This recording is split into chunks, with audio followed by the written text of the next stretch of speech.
I know exactly what you have been told your whole life. You have been told that you are too sensitive. You have been told to toughen up. You have been told probably 1,000 times not to take things so personally. You have likely spent years apologizing for your tears. But I am here today to tell you that the diagnosis you've been given is wrong. There is nothing wrong with you. You are not weak, and you are certainly not a mistake. You are what psychologists call a highly sensitive person, but I prefer a different term. You are a supersensor. While others are recording the world in standard definition, your brain is recording in 8K resolution. And today, we're going to look at the neuroscience that proves your sensitivity is not a defect, it is a high-performance radar system that the world desperately needs.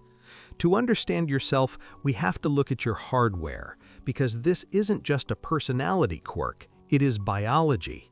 Research shows that your brain processes information differently than the other 80% of the population.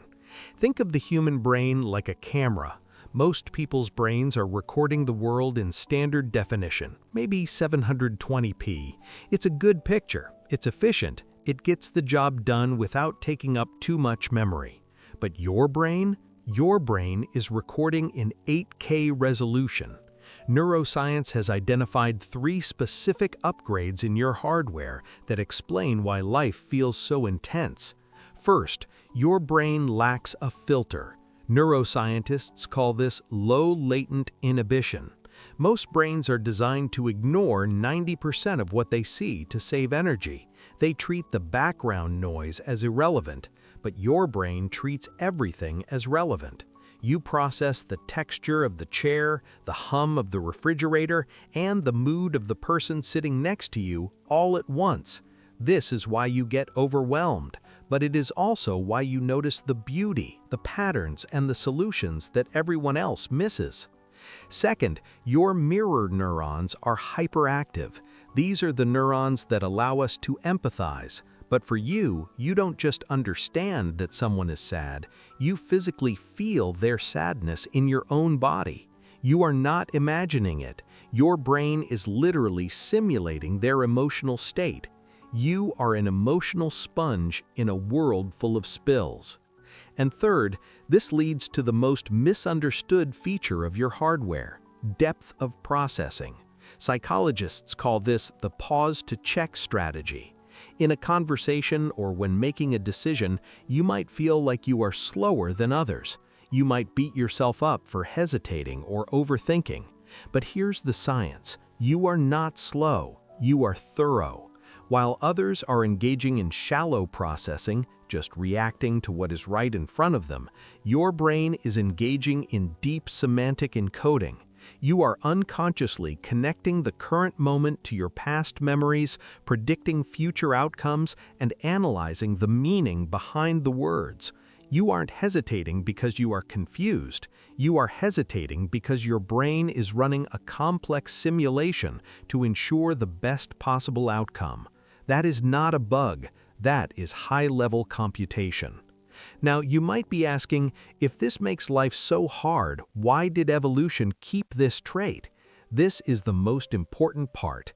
Being sensitive was a weakness. Natural selection would have eliminated it thousands of years ago. But it didn't. It kept it. Why?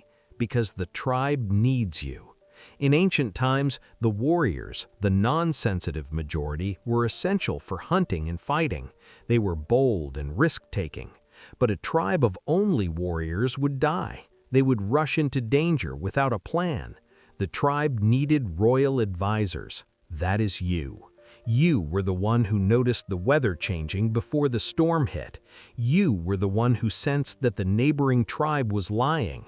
Your weakness is actually a sophisticated early warning system. Society today is loud, fast, and aggressive. It is built for the warriors. That is why you feel out of place. But do not mistake being out of place for being without value. I know that carrying this radar comes with a cost. Because you process everything so deeply, you reach your limit faster. When you suddenly shut down or need to hide in the dark room, that is not you being dramatic. That is your RAM being full. Your system has overheated. But science has a beautiful metaphor for you.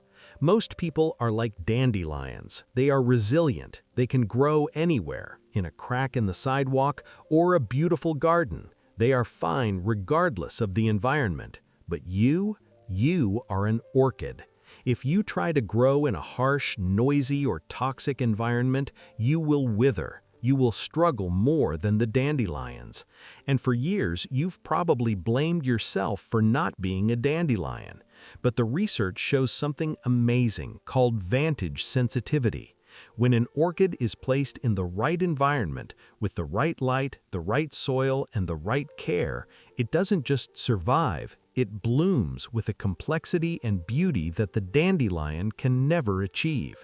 You don't need to toughen up to survive the sidewalk, you need to move yourself to the greenhouse. When you curate your life to support your sensitivity, you don't just catch up to others, you surpass them. So here is my prescription for you. Stop trying to install a tougher filter. You cannot change your biology, and you shouldn't want to. The world has enough numbness. We don't need you to be thicker-skinned. We need you to be exactly who you are. But you must protect your gift, build your boundaries, honor your need for silence. And the next time someone tells you that you are too sensitive, take a breath, smile internally, and remember the truth. You do not have a defect. You are just seeing the world in 8K resolution. And in a world that is increasingly disconnected, your ability to feel is not a burden. It is the very thing that makes you human. And because you possess this high-resolution radar, you might have instinctively built a wall around your private life. You might be that person who logs on, watches, but rarely posts. To the outside world, you look like a ghost. But psychology suggests that this silence isn't empty. It might be a sign of a completely different kind of strength.